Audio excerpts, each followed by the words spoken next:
Merci beaucoup d'être présent. Merci beaucoup de venir nous écouter. C'est toujours très apprécié.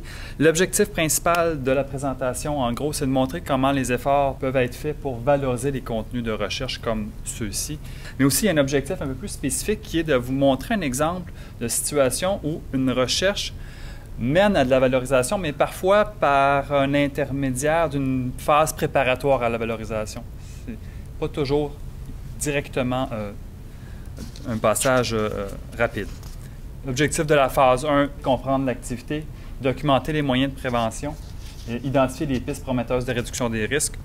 Quelques résultats, et là, il y en a une grande quantité.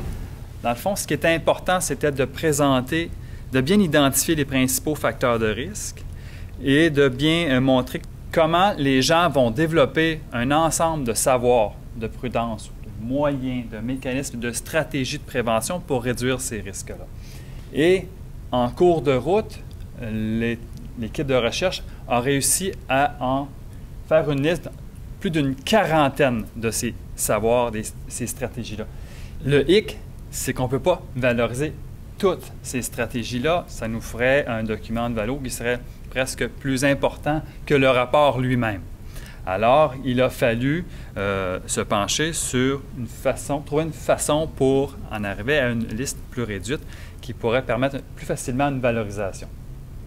Et en plus, c'est que le rapport initial, les connaissances qui sont développées dans le cadre de ce projet-là, ne visait pas précisément à faire cette liste de savoirs de prudence. Donc, je vous parlais d'un détour tantôt vers une phase préparatoire à la valorisation.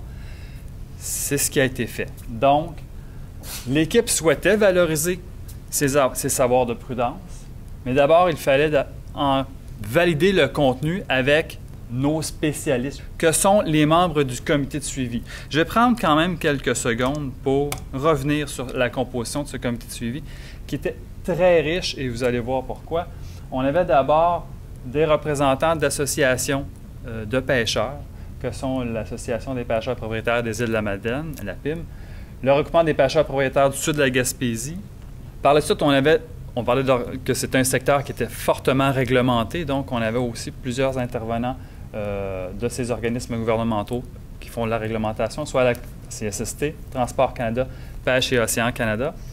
Et quand je parle d'un comité de suivi qui a été élargi pour les fins de cette activité de valorisation dite préparatoire, on est allé chercher aussi les écoles de formation. On prend pour acquis que tous ces savoirs qui sont développés vont aussi servir lors de la formation initiale ou le perfectionnement des pêcheurs et des aides-pêcheurs. Donc, on est allé chercher des représentants de l'EPAC, qui est l'École des pêches et de l'aquaculture du Québec, la Commission scolaire des îles et le Conseil sectoriel de la main-d'œuvre des pêches maritimes.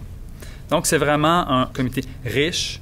Et donc, en gros, l'objectif de la phase préparatoire, c'était partir de cette liste d'une quarantaine et plus de savoirs, de mécanismes et de stratégies, et d'en arriver à identifier, en faire une priorisation pour en identifier un certain nombre qui sont plus parlants pour d'autres, que d'autres. Bon, plus parlants pour qui? D'où l'importance de la participation du comité de suivi, parce que c'est surtout pour eux qu'on met en place cette valorisation-là. Comment y arriver? Bon, d'abord, identifier les savoir-faire de prudence. On parlait d'une quarantaine, donc bien les lister en fonction de différents critères de priorisation. Donc, le premier, c'était la priorisation selon l'impact sur le niveau de risque, des chutes par-dessus bord.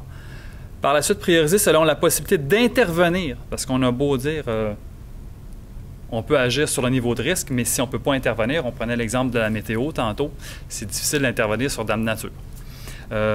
Et finalement, prioriser aussi selon, et ça c'était le bout plus du côté de nos partenaires du comité de suivi, selon l'importance qu'eux-mêmes accordent à ces différents enjeux. Si, par exemple, pour les 3 prochaines années, les écoles de formation ont pour objectif de développer plus des comportements sécuritaires à bord liés à la gestion du cordage, on comprendra bien que les savoir-faire liés à cette question de gestion du cordage à bord va remonter plus prioritairement. Donc, ce qui fait que la priorisation qui va en découler va être teintée à la fois de cette préoccupation-là en matière d'évaluation du risque, qui est une priorisation qui est faite plus grandement par l'équipe de recherche, mais aussi par rapport à la possibilité d'atteinte des objectifs et des préoccupations de chacun des partenaires. Ce qui nous mène à un processus que je vous dirais très riche, où on est allé rencontrer, là nos spécialistes interviennent, on a rencontré le comité de suivi à 2 ou 3 reprises, on leur a soumis un certain nombre de listes de stratégies, il y en avait une quarantaine, je vous rappelle, pour lesquelles il y avait un niveau d'intervention plus... C'était très riche, très complexe. Donc, placer leurs préoccupations respectives, comme j'expliquais tantôt. Si pour la CSST, le prochain plan d'action sur les pêches, c'est d'intervenir sur telle dimension, bien, on va rajuster le tout en fonction d'eux. Et la question qu'il fallait se poser aussi, c'est quel format va prendre cette valorisation-là? Est-ce qu'on y va vers un guide, vers une vidéo? Et là, chacun des partenaires est en mesure de dire, bien, nous, ce serait plus utile si c'était tel mode média plutôt qu'un autre. Donc, le résultat, on en est arrivé avec une liste 11 stratégies bien regroupées, bien ficelées, avec des liens entre chacune d'elles. Et ça, c'est un résultat qui fait consensus. Tous les partenaires autour de la table sont d'accord avec cette sélection. Donc, le support privilégié, c'est la vidéo. C'est quelque chose qui est facilement transportable, qu'on peut utiliser dans le cadre de cours, dans un cursus de formation. On peut sélectionner des bouts. La durée, on verra, c'est probablement autour plus d'une trentaine de minutes. Donc, les principaux éléments qu'on va y retrouver, il va y avoir des séquences vidéo, témoignages d'équipage, de l'animation, de la narration. Vous allez voir tantôt, Sylvie parlait d'une 60aine d'heures de vidéos de belle, très, très belle qualité qui va servir. Donc, je vous la montre. Justement, c'est l'étape de la remise à l'eau d'une ligne. Vous allez voir.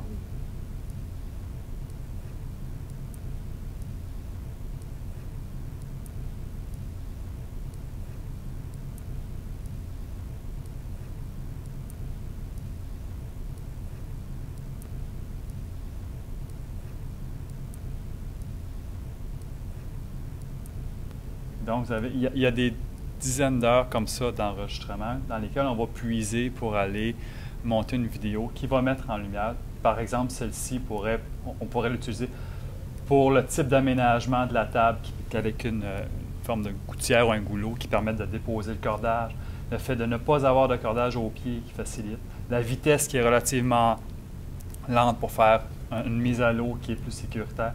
Donc, vous voyez, c'est du matériel très riche. Les suites, donc, on passe en production d'un scénario dans les 2 prochains mois. Certainement qu'il va nous manquer quelques éléments, notamment des entrevues ou des témoignages de pêcheurs ou d'être pêcheurs sur les bateaux. On va essayer de faire ça avant ou pendant la prochaine saison de pêche de 2015. Finalisation, post-production et tout. Production d'un plan de com à l'automne. Et on aimerait beaucoup que le tout puisse partir en diffusion dès l'hiver prochain. Et par diffusion, il y a différentes modalités qui sont proposées. Je sais que ce serait très intéressant de partir avec la vidéo, faire la tournée des ports de mer, de ports de pêche en Gaspésie, aux îles de la Madeleine, pour leur présenter. Sylvie en faisait mention tantôt. Les gens ont peu l'occasion de se voir entre eux pêcher, de se voir eux-mêmes pêcher, de voir quelles sont les techniques ou les stratégies qu'ils mettent en place pour assurer leur sécurité. Donc, et aussi, ça va pouvoir être utilisé dès septembre prochain, pas septembre 2015, mais 2016, dans les prochaines cohortes, dans les écoles de formation. Ça va être un document qui va être très intéressant. Il y a aussi le Comité de sécurité des bateaux de pêche du Québec qui se réunit à chaque année. C'est leur 10e anniversaire en février, où il y a beaucoup de questions de sécurité et qui pourrait être un excellent moyen de diffusion. Donc, si on pouvait préparer ça pour février 2016, on serait fort heureux. Et évidemment, le comité de suivi va nous accompagner tout le long de cette démarche-là. Voilà.